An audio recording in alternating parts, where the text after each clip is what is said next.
J'ai pris un vol pour Nice sans en informer mon fils. En arrivant, une pancarte était accrochée à sa porte. Lune de miel. Prière de ne pas déranger. Lorsque j'ai confronté ma belle-fille, elle a déclaré « Une cérémonie pour seulement 700 personnes, uniquement les plus importants. » Alors, j'ai décidé de geler leur compte bancaire. Je suis heureuse de vous avoir ici. Suivez mon récit jusqu'au bout et indiquez en commentaire la ville depuis laquelle vous m'écoutez, afin que je puisse voir jusqu'où mon histoire a voyagé. Je n'aurais jamais cru que l'amour d'une mère pouvait être si aisément mis de côté. À 63 ans, je pensais avoir tout connu du chagrin. J'avais enterré mon mari, Jean-Pierre. Quand Julien n'avait que 12 ans, je l'avais élevé seul, à travers les tempêtes de l'adolescence, et financé ses études en enchaînant les services à la brasserie. Je croyais que perdre Jean-Pierre était la pire douleur que j'aurais à endurer. J'avais tort. La chaleur de la Côte d'Azur m'a frappé comme un mur en descendant de l'avion à l'aéroport de Nice. Mes mains tremblaient, tandis que je cherchais mon téléphone pour commander un taxi. Julien ne savait pas que j'arrivais. C'était tout l'intérêt. Le lendemain, c'était son 35e anniversaire, et je voulais lui faire la surprise. J'avais préparé ce voyage pendant des mois, économisant chaque euro supplémentaire de mon travail à temps partiel à la bibliothèque municipale. Ce vol était mon premier depuis plus de 10 ans. Je m'étais crispée sur les accoudoirs au décollage, l'estomac noué d'excitation et d'appréhension. La femme à côté de moi avait souri gentiment, en remarquant mes doigts blanchis. « C'est votre baptême de l'air ?» avait-elle demandé. J'avais hoché la tête, trop gênée pour admettre que ce n'était pas la peur de l'avion qui me mettait dans cet état. C'était la crainte, peut-être insensée, qu'une mère ne devrait pas débarquer à l'improviste chez son fils adulte. Mais Julien était tout ce qui me restait. Depuis la mort de Jean-Pierre, nous n'étions que tous les deux contre le reste du monde. Bien sûr, nous ne nous parlions plus aussi souvent qu'avant. Il était très occupé à développer son cabinet de conseil à Lyon, et je comprenais que les jeunes hommes ont besoin d'espace pour grandir. C'est ce que je me répétais lorsque nos appels hebdomadaires étaient devenus mensuels, puis sporadiques. Le chauffeur de taxi était bavard, me montrant les sites d'intérêt tandis que nous traversions Lyon. Je l'entendais à peine. Mon esprit était ailleurs, pensant à tout ce que je voulais dire à Julien. Combien j'étais fière de tout ce qu'il avait accompli. Combien nos petits déjeuners du dimanche avec des croissants me manquaient. Combien la maison semblait vide, sans son rire résonnant dans les couloirs. J'avais apporté ses madeleines préférées, celles que je mettais dans son cartable chaque jour, jusqu'à la fin du lycée. La recette venait de ma mère, transmise sur 3 générations. Ces mêmes gâteaux qui avaient ça consolé les genoux écorchés et les cœurs brisés de son enfance. Ils étaient dans mon bagage à main, soigneusement emballés dans la même boîte en fer bleu que j'utilisais depuis 20 ans. Quand nous sommes arrivés devant son immeuble, mon cœur battait la chamade. Le bâtiment était beau, moderne, avec des lignes épurées et des jardins bien entretenus. Une vague de fierté maternelle m'a submergée. Mon garçon avait bien réussi. Les sacrifices en avaient fort valu la peine.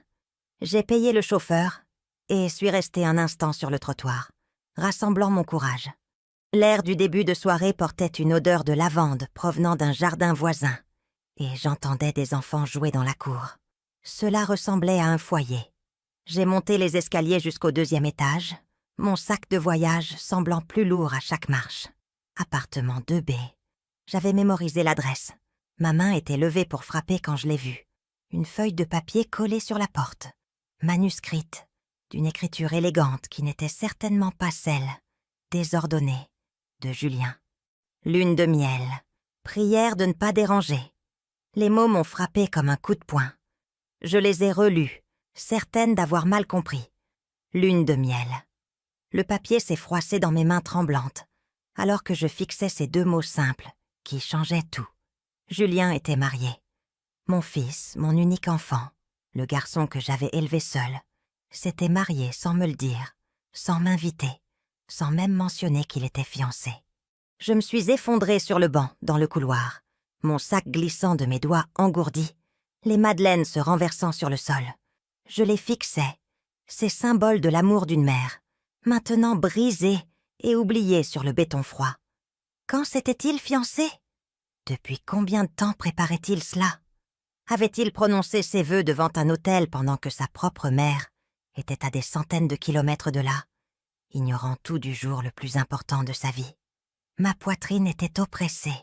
Je ne pouvais plus respirer correctement. Le couloir semblait tourner autour de moi, alors que la réalité s'installait comme un poison dans mes veines. Je n'étais pas seulement exclue de son mariage, j'en avais été entièrement effacée. La voisine a sorti la tête, probablement intriguée par le bruit. Elle m'a regardée avec ce mélange de pitié et de curiosité que j'avais appris à détester depuis la mort de Jean-Pierre. « Tout va bien, madame ?» a-t-elle demandé. J'ai forcé un sourire. « Je vais bien, ma chère. Je venais juste déposer quelque chose pour mon fils. » Mais je n'allais pas bien du tout. J'ai ramassé les madeleines brisées, mes mains bougeant automatiquement, tandis que mon esprit tournait à vide. Chaque miette était comme un autre morceau de mon cœur qui se détachait.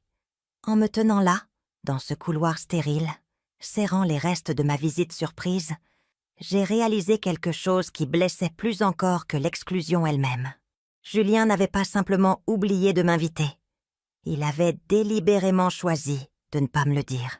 Ce n'était pas un oubli, c'était intentionnel.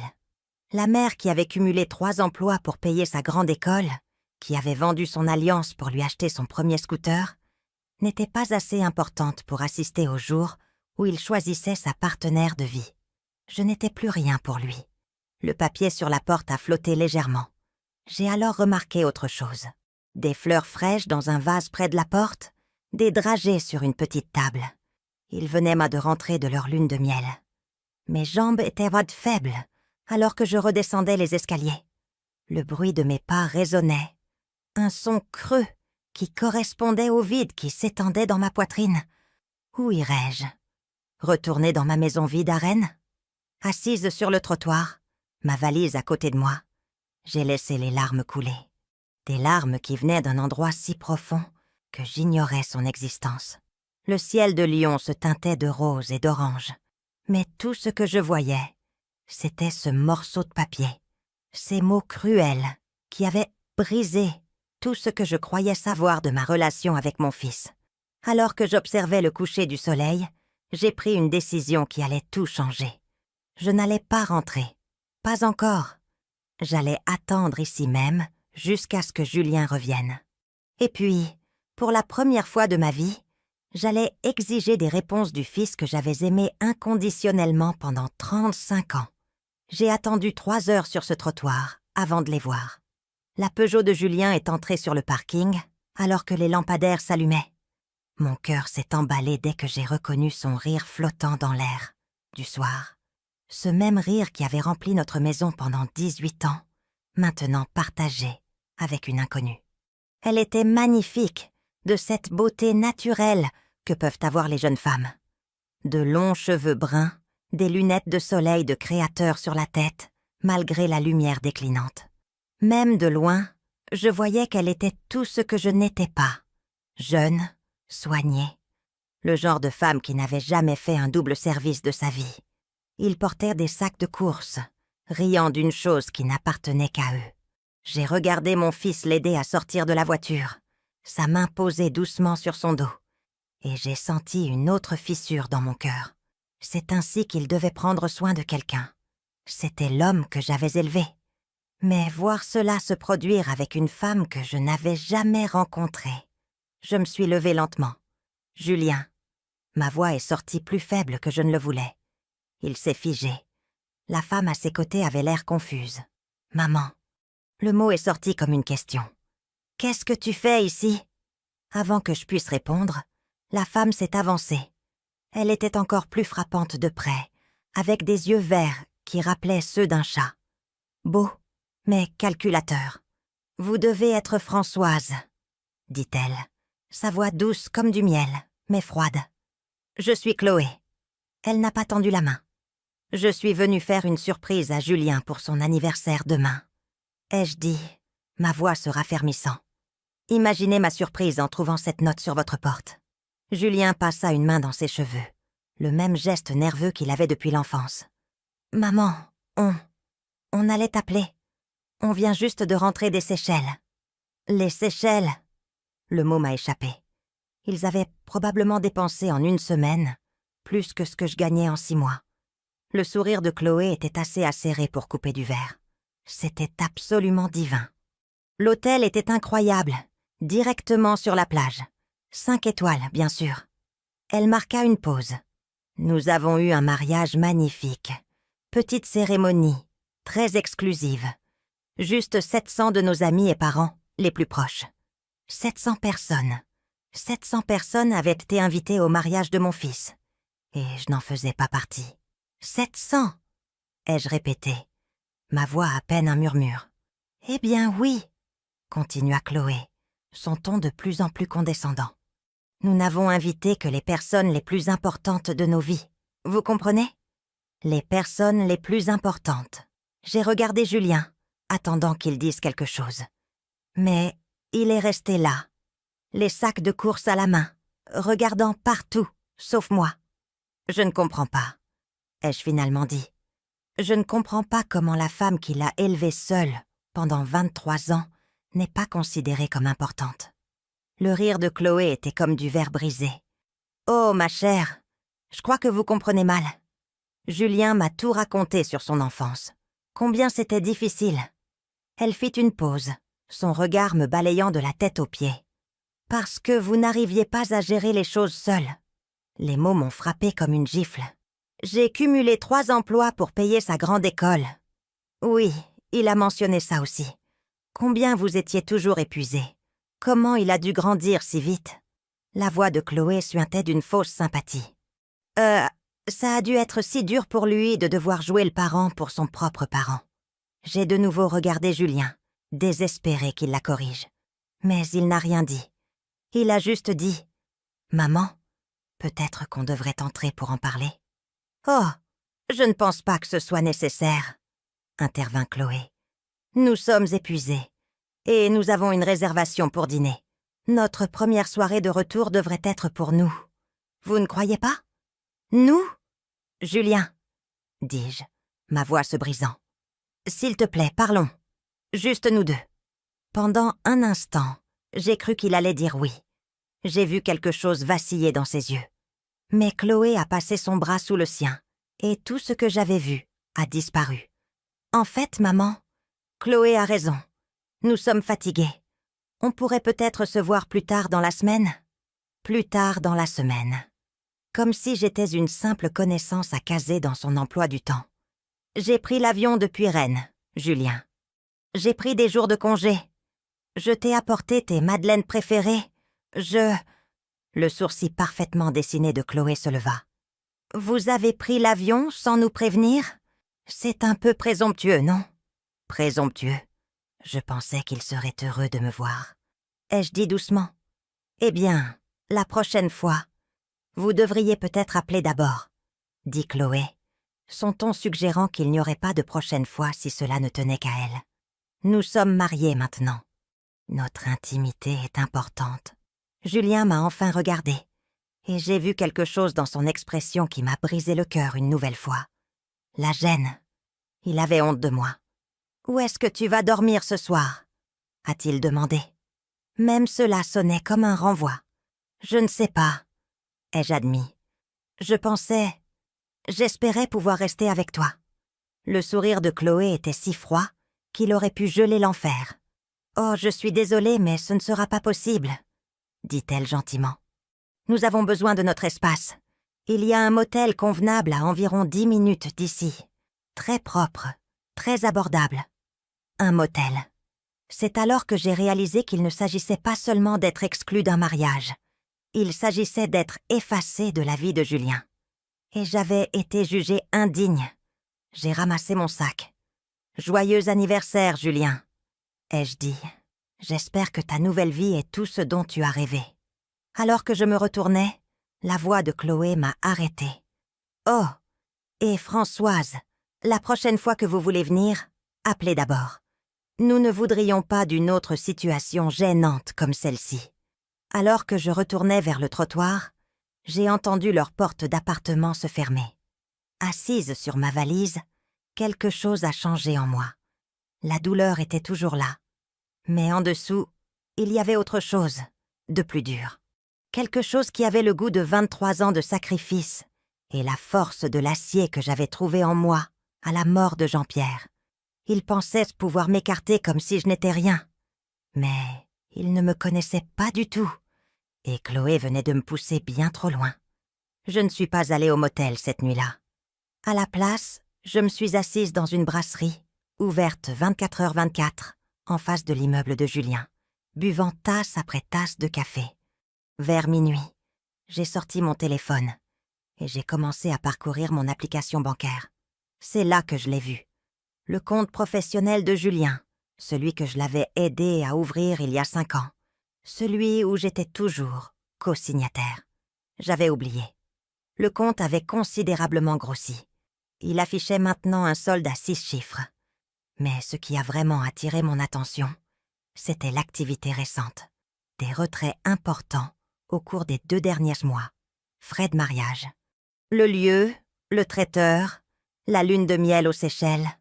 Tout cela financé par le compte auquel j'avais encore légalement accès. Je fixais l'écran. Julien avait dépensé une fortune pour un mariage qui m'excluait en utilisant un compte que je l'avais aidé à créer. Je pensais aux paroles de Chloé. Seulement les personnes les plus importantes. Motel très abordable.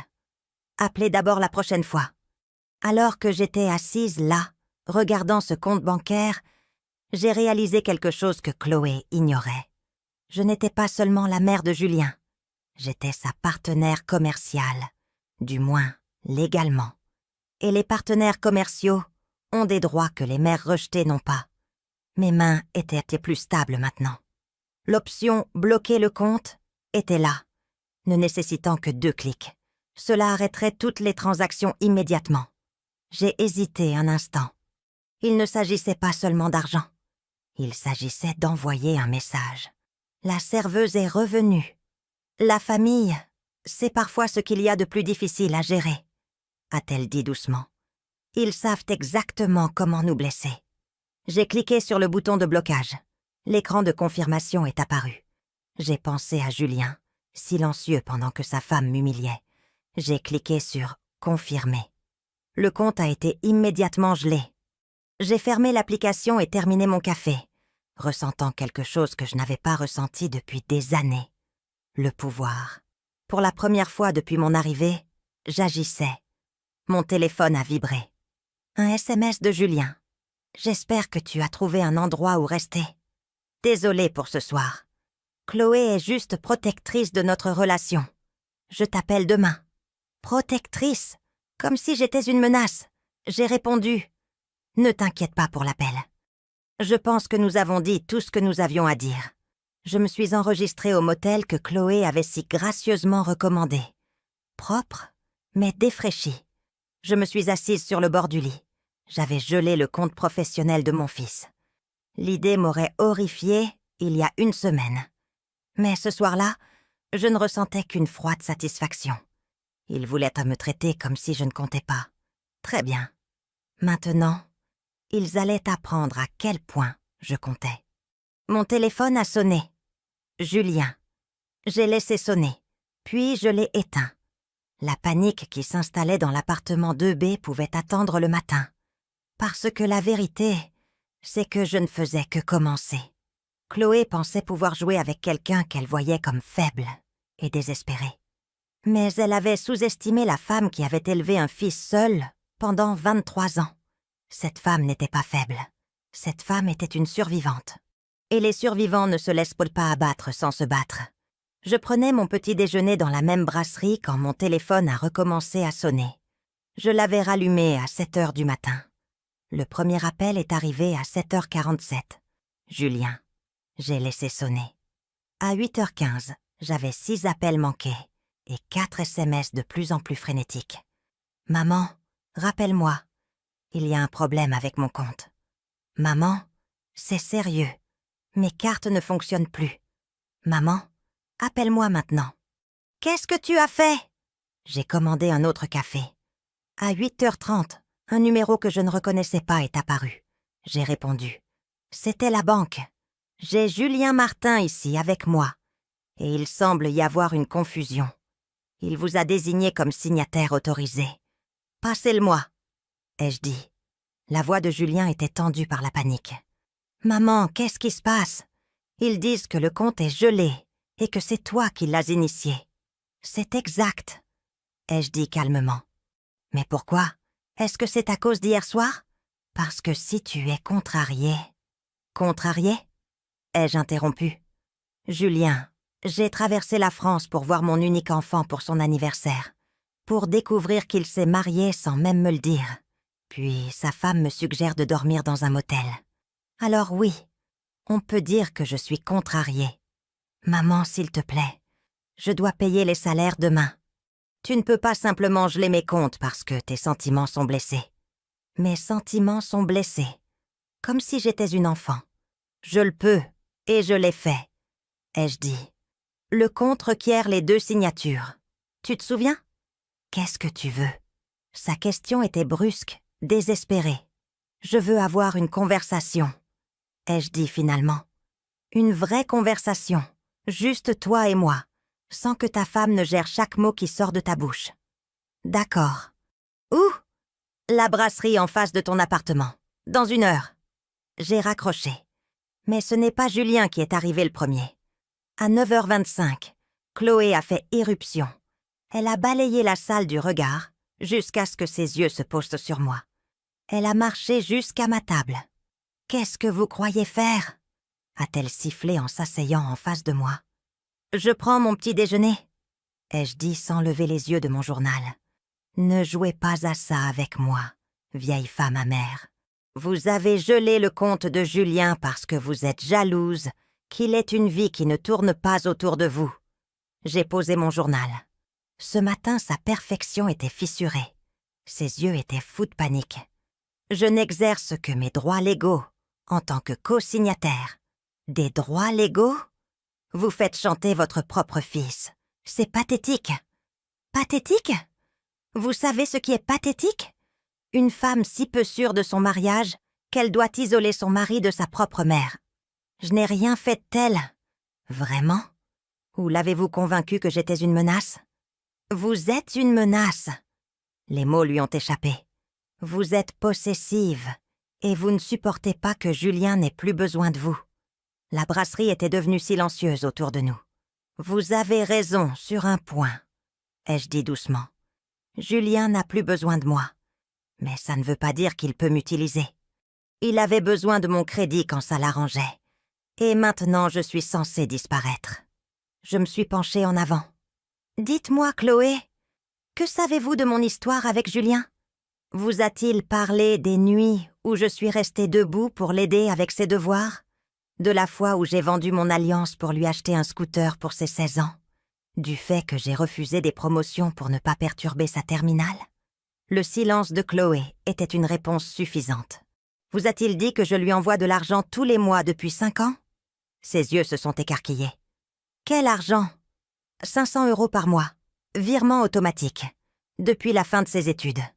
Ça fait 30 000 €, ai-je précisé. De l'argent qui provenait de mon budget course, de mes économies, parce que c'est ce que font les mères. Elle me regarda, le visage blême. Il n'a jamais dit... Il y a beaucoup de choses que vous ne savez pas, apparemment. D'ailleurs, j'ai fait quelques recherches hier soir. Vous avez déjà été mariée, n'est-ce pas, Chloé?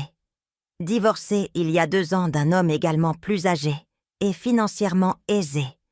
La reconnaissance des schémas est une compétence utile. Elle s'est levée brusquement. Vous êtes folle. Peut-être, ai-je dit. Mais je suis une vieille femme folle, avec accès à ses comptes professionnels. Et jusqu'à ce que j'obtienne le respect que je mérite, ces comptes resteront gelés. Elle s'est penchée vers moi.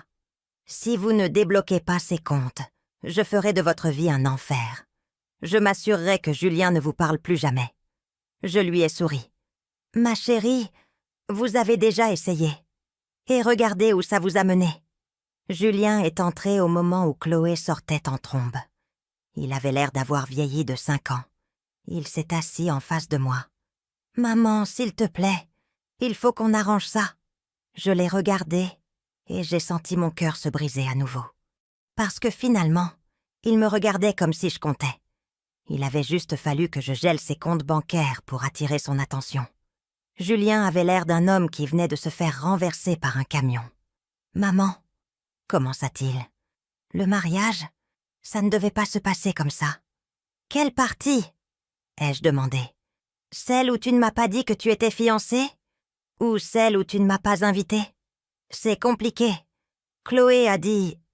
Elle a dit que tu n'approuverais pas, que tu essaierais de t'immiscer, que les belles-mères causent toujours des problèmes.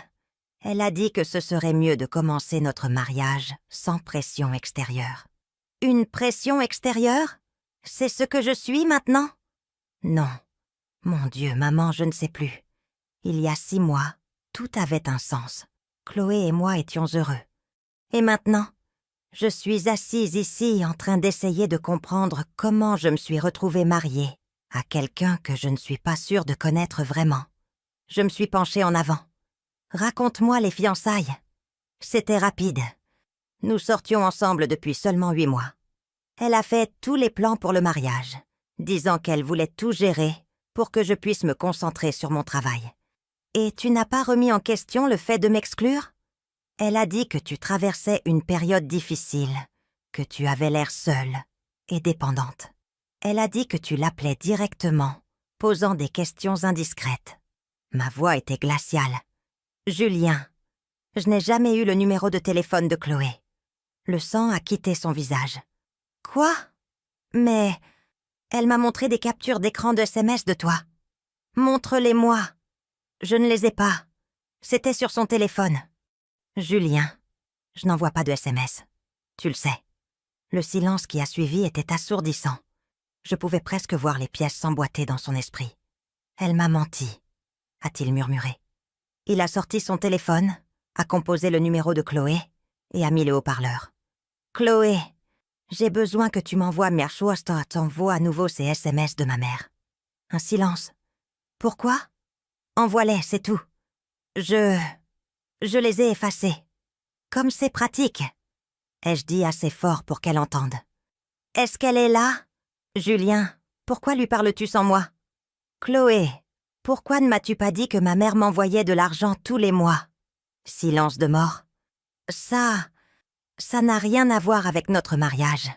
Elle essayait de te contrôler avec l'argent. » Julien m'a regardé, les yeux écarquillés. « Me contrôler ? En m'aidant à monter mon entreprise ? Elle te manipule en ce moment même !» a crié Chloé. « Et toi, comment appelles-tu le fait de me convaincre de ne pas inviter ma propre mère à mon mariage ?» Quand Chloé a de nouveau parlé, sa voix était différente, plus froide. « Ta mère est une vieille femme amère et seule, qui ne peut pas accepter que tu n'aies plus besoin d'elle. J'essayais de t'aider à te libérer de son influence toxique. »« Une influence toxique ?» répéta lentement Julien. « Comme payer mes études ? Comme être là à chaque moment important de ma vie jusqu'à ce que je te rencontre ? » ?»« Non, » dit-il, sa voix se raffermissant. « Elle était une mère, et tu m'as convaincu que c'était mal. » Il y eut un long silence. « Julien, mon chéri, tu n'as pas les idées claires. Je crois que je n'ai jamais vu aussi clair de ma vie, » dit-il. Il a raccroché. Nous sommes restés silencieux un moment. « Maman, » dit enfin Julien, « je suis tellement désolée. » J'ai pris sa main par-dessus la table. « Je sais, mon chéri. Je ne sais pas comment j'ai pu laisser quelqu'un me convaincre que t'aimer était mal. Tu as été manipulée. J'aurais dû voir clair, » dit-il, la voix brisée. Puis, il a lâché la bombe. « Elle est enceinte, maman. » Mon cœur s'est arrêté. Un petit enfant. Depuis combien de temps ? 2 mois, peut-être 3. Elle parle déjà de quitter Lyon. Maintenant, je me demande si elle ne veut pas simplement m'éloigner encore plus de toi. « Qu'est-ce que tu vas faire ?» ai-je demandé. Il m'a regardé. « Ce bébé mérite un père et une grand-mère, si tu veux bien l'être. » Des larmes me sont montées aux yeux, plus que tout au monde. Julien a souri pour la première fois. Ce n'était pas son ancien sourire insouciant, mais il était authentique. Alors on trouvera une solution. Mais même si nous étions là, à planifier une réconciliation timide, Je savais que ce n'était pas fini. Chloé n'était pas du genre à abandonner facilement. Nous avons passé 2 heures dans cette brasserie. Nous avons convenu de plusieurs choses. Premièrement, je débloquerais ses comptes professionnels. Deuxièmement, il aurait une conversation honnête avec Chloé sur les limites et le respect. Et troisièmement, nous reconstruirions notre relation. J'ai débloqué les comptes depuis mon téléphone. Il m'a remercié. Ce n'était jamais une question d'argent, Julien. C'était une question de respect. Ce soir-là, à 18h30, mon téléphone a sonné. C'était Julien, la voix tremblante. « Maman, il s'est passé quelque chose. Chloé est à l'hôpital. Elle a commencé à saigner. Il pense que c'est peut-être une fausse couche. » Mon sang s'est glacé. Elle dit que c'est à cause du stress, à cause de ce qui s'est passé aujourd'hui. Bien sûr qu'elle disait ça. C'était une manipulatrice de génie. Elle veut que je coupe à nouveau les ponts avec toi. Elle dit que c'est le seul moyen de protéger le bébé. La nuit suivante, Julien a rappelé. Sa voix était calme, déterminée. Hier soir, pendant que Chloé dormait, j'ai regardé son téléphone. Je sais que c'est mal, mais je devais savoir. Maman, il y avait des messages à ses amis sur la façon dont elle gérait la situation, Julien. Elle savait pour l'argent que tu m'envoyais. Elle surveillait mes finances depuis des mois. Elle a fait des recherches détaillées sur nous, sur notre histoire familiale. Elle nous a étudiés, maman, comme si nous étions un projet. Sa voix se brisa. Et il y a pire. Elle est en contact avec son ex-mari. Il lui donnait des conseils sur la façon de me gérer, de m'isoler. Apparemment, elle lui a fait la même chose. « Qu'est-ce que tu vas faire ? C'est déjà fait. J'ai déménagé ce matin. Je demande le divorce. Si ce bébé existe et qu'il aide moi, je serai un père pour lui. Mais je ne resterai pas mariée à quelqu'un qui m'a menti depuis le premier jour. » 2 semaines plus tard, j'étais de retour à Rennes. Julien appelait tous les quelques jours. La procédure de divorce avançait, compliquée par la grossesse. Chloé a essayé toutes les tactiques de manipulation. Rien n'a fonctionné. Julien avait vu clair. La nouvelle la plus surprenante est arrivée 3 semaines après mon retour. Julien a appelé. « Le bébé n'est pas de moi », a-t-il dit, sa voix un mélange de soulagement et d'épuisement. Le test de paternité est revenu hier. C'est celui de son ex-mari. 6 mois plus tard, Julien est revenu en Bretagne.